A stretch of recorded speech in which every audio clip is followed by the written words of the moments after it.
美国 GDP 背后的神奇数字，其实并不能代表美国已经全面落后于中国。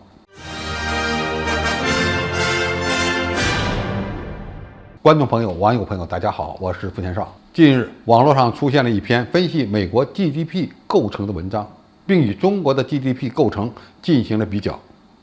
美国现在的 GDP 世界第一，其实里面有太多的水分，特别是在大国对抗中没有任何作用的部分。很多网友看了以后得出结论，中国已经完全超越了美国，这恐怕就值得商榷了。2021年，美国的 GDP 为23万亿美元，而中国呢为17.7万亿美元。美国、中国的人均 GDP 分别是6.94万美元和1.25万美元。如果用衣食住行来衡量，那么美国和中国可以说是各有千秋。美国人住的往往是独门独院的别墅，而中国的城市人口太多，一般都住在多层的楼房内。论生活品质，当然是美国人住的要舒服一些，但是美国人住的多半是木结构的房子，还真没有中国的房产值钱。如果论吃，中国人可吃的美食要远远比美国人多，因为美国个性化的美食普通人是根本吃不起的。美国和他的祖宗英国一样，都是食物充足，但是美食极度贫乏的国家。如果论穿，中国才是服装业的世界第一大国，价格便宜，量又足，随便穿，比美国人时尚并不成问题。如果论行，中国的交通工具和道路都比美国好，甚至呢，连豪车的比例也比美国多。那么，美国的 GDP 到底在哪些方面比中国强呢？其实都是些服务业，而且比例越来越高。在美国的 GDP 中，服务业占比超过80%，而生产物质财富的制造业只占 GDP 的10%。中国厉害的一点是，我们的制造业产值几乎是美日德的总和。其实，美国 GDP 高居全球第一的秘密就来自于服务业，而且呢，主要来自于会计、律师、医疗和虚拟房租等方面。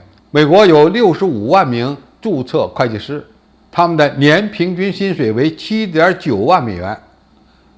这算下来和全市 GDP 相比而言，中国在2020年3月的有注册的会计师只不过是10.8万人。中国不需要这么多会计吗？不是，是因为中国人完全可以通过手机 APP 来进行个人税务报审。也就是说，中国人通过顶层设计，让社会对会计的依赖度大幅度降低。毕竟会计再多，也不能为国家创造用于大国对抗的财富。美国人第二个厉害的行业就是律师，其律师服务业的规模是中国的20倍。这130万律师拿着高薪，玩的却是虚拟经济。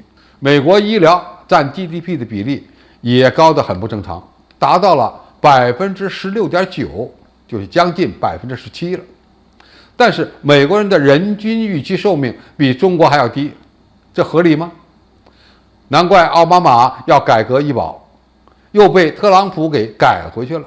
虚拟租金也是美国人增加 GDP 的一个花招，也就是说，自己住自己的房子也必须按市场价值算租金，并且计入 GDP。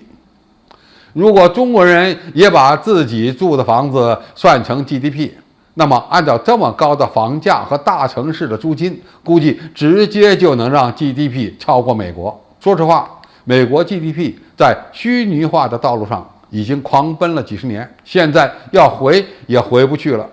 那么美国经济会因为制造业空心化、服务业比例过高就会严重衰弱吗？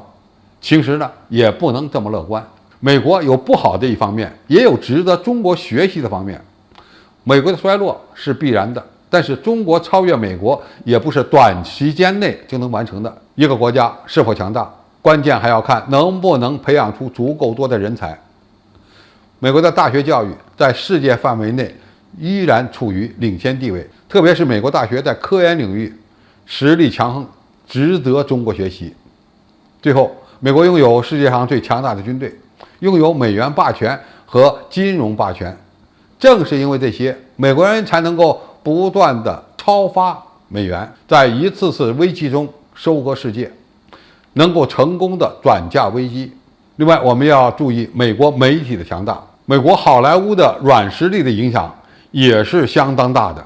这一切都是美国能够成为世界霸权的重要组成部分。虽然美国有种种问题，也在衰落，但是中国仍然要保持耐心，在自己做得好的领域继续维持领先，并能加速弥补短板。中美竞争不是短时间内能够完成的，中国人均 GDP 还只有美国人的1/6，所以任重而道远。好，今天的评述就到这里，谢谢大家收看，我们下期再见。